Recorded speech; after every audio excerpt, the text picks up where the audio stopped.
샘터 가족 여러분 안녕하십니까? 샘터지기 김덕겸 목사입니다. 오늘은 창세기 41장 37절부터 57절 끝절까지를 본문으로 말씀을 나누겠는데요. 오늘 본문은 드디어 요셉이 애굽의 총리로 인정을 받는 장면과 과정을 설명을 하고 있습니다. 보디발의 아내로부터 누명을 쓰고 감옥에 갇힌 요셉은 거기서 술 맡은 관원장과 떡 굽는 관원장들의 꿈을 해석하고 만 2년이 지난 후에 술 맡은 관원장의 소개로 애굽왕을 만나게 되고 애굽왕으로부터 꿈 내용을 들은 후에 꿈의 내용을 해석하는 장면을 어제 우리가 공부했는데요. 요셉으로부터 꿈의 내용을 해석받은 애굽의 왕은 그 신하들에게 이렇게 말합니다. 37절 말씀에 보면 바로와 그 모든 신하가 이 일을 좋게 여긴지라. 38절 바로가 그 신하들에게 이르되 이와 같이 하나님의 신에 감동한 사람을 우리가 어찌 얻을 수 있으리요 하고, 39절에 보면 애굽 왕이 직접 요셉에게 이렇게 말을 합니다. 39절 요셉에게 이르되 하나님이 이 모든 것을 내게 보이셨으니 너와 같이 명철하고 지혜 있는 자가 없도다. 40절 너는 내 집을 치리하라. 내 백성이 다 내 명을 복종하리니 나는 너보다 높은 것이 보좌뿐이라.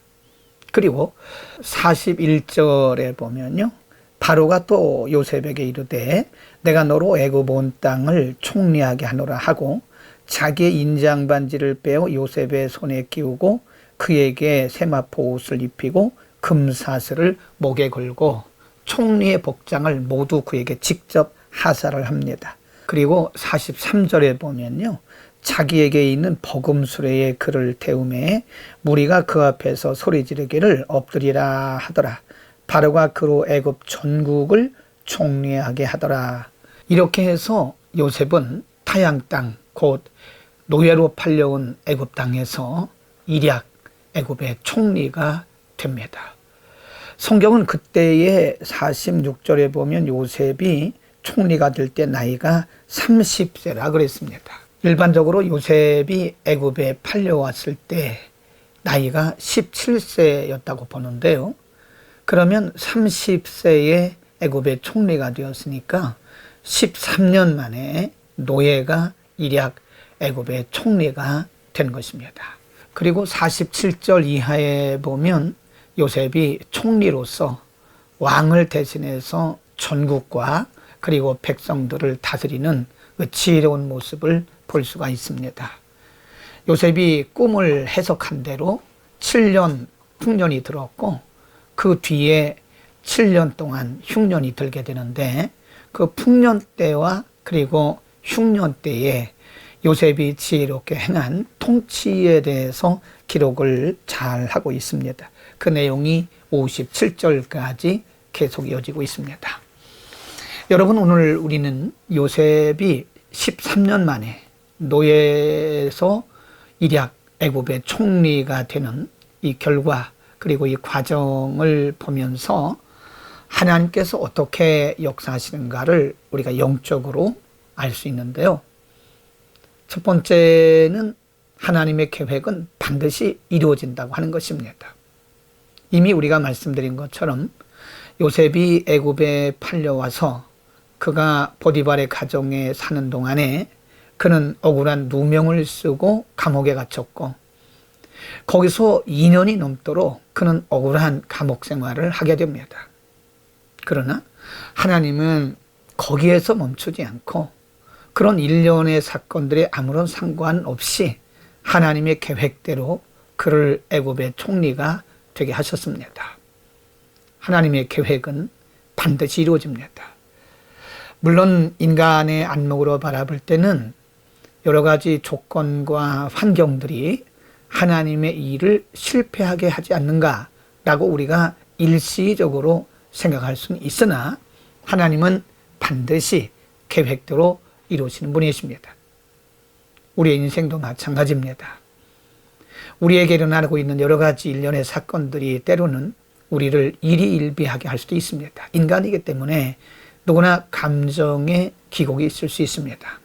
그러나 그거와 상관없이 우리의 감정이나 우리의 형편이나 또는 우리의 조건에 상관없이 하나님의 계획은 1초의 오차도 또는 한치의 오차도 없이 이루어진다는 사실을 우리는 반드시 기억을 해야 됩니다. 그래서 일시적으로 일어나고 있는 일들 때문에 우리가 너무 좌절하거나 실망하지 말아야 됩니다. 그 다음에 두 번째로 우리가 알 수 있는 것은 하나님의 계획은 하나님의 시간표에 의해서 반드시 이루어진다는 사실을 볼 수 있습니다. 우리 인간적으로 볼 때 13년 만에 노예에서 애굽의 총리가 되었다고 말씀드렸는데요. 그것은 우리가 계산하는 우리의 시간이고 하나님의 시간은 이미 그 전부터 시작이 되었고 그리고 어떤 환경이나 조건에 상관없이 계속해서 진행되어 오다가 바로 이 시점에서 하나님의 시간표대로 애굽의 총리가 된 겁니다. 물론 애굽의 총리가 된 것으로 요셉의 일생이 끝난 건 아닙니다. 앞으로도 계속해서 하나님의 시간표에 의해서 요셉의 인생은 하나님께서 이끌어 가실 것입니다. 우리는 이것을 하나님의 시간 혹은 하나님의 시간표라고 얘기를 합니다. 우리 개인과 가정과 교회와 우리 사회와 우리 나라에 대한 하나님의 시간표가 있습니다. 우리는 자주 내 시간에 맞춰서 우리의 시간에 맞춰서 이러쿵저러쿵 우리가 판단내고 결론 지을 때가 많습니다. 그러나 그것은 하나님의 시간을 뛰어넘을 수 없다는 사실을 우리는 반드시 알아야 됩니다. 모든 것은 하나님의 시간에 하나님에 의해서 이루어지고 있는 것입니다. 여러분, 아직도 이루어지지 않은 기도의 제목이 있다면 우리는 인내하고 기다려야 됩니다. 아직 하나님의 시간이 안 된 겁니다. 우리가 우리의 시간표에 맞춰놓고 우리의 시계에 모든 것을 맞춰놓고 너무 조급해서는 안 됩니다. 하나님은 하나님의 시간에 반드시 이루십니다. 또 한 가지 알아야 할 것은 이제 요셉이 애굽의 총리가 됩니다. 나이가 30세밖에 안 됩니다. 그리고 13년 만에 애굽의 총리가 되었기 때문에 사실은 애굽에 대해서 그렇게 아는 것이 많이 없습니다. 보디발의 가정에서 노예로 살았죠. 감옥에서 살았죠. 그러면서 시간이 흘러왔는데 요셉이 애굽에 대해서 공부하거나 또 정치를 공부하거나 어떤 경영을 공부한 적이 없습니다.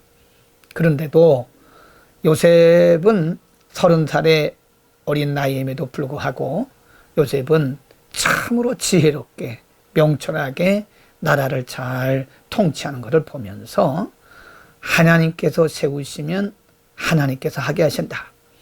하나님께서 일을 맡기실 때는 하나님이 할 수 있는 지혜와 명철을 주신다는 사실을 알 수 있습니다. 하나님께서 우리에게 무슨 일을 맡기든 내 힘으로 하려고 하면 못합니다. 내 지혜나 내 지식으로 할 수 있는 것처럼 생각하니까 우리가 못한다고 때로 사양하는 것입니다. 하나님이 우리에게 일을 맡기실 때는 반드시 할 수 있게 하십니다. 그러므로 우리는 하나님께서 우리의 일을 맡기실 때에 항상 아멘하고 순종만 하면 됩니다. 하게 하시는 분은 하나님이십니다. 기도하겠습니다. 걸어가신 아버지, 오늘 요셉이 13년 만에 노예에서 일약 애굽의 총리가 되는 과정과 결과를 보면서 하나님은 반드시 하나님의 계획한 것을 이루시고 하나님의 시간에 하나님의 시간표에 따라서 이루신다는 사실을 오늘 우리가 배웠습니다. 우리에게 관련된 모든 것들도 하나님의 시간에 하나님의 방법으로 이루실 것을 믿습니다. 우리의 시간에 맞춰서 우리가 원하는 때에 우리가 원하는 대로 되지 않는다고 낙심하지 말고 그럼에도 불구하고 여전히 하나님의 시간에 하나님이 일하고 계심을 믿고 하나님을 신뢰하면서 믿음으로 인내하고 하나님을 바라보는 믿음의 용기까지 더하여 주옵소서. 예수 그리스도의 이름으로 기도드립니다. 아멘.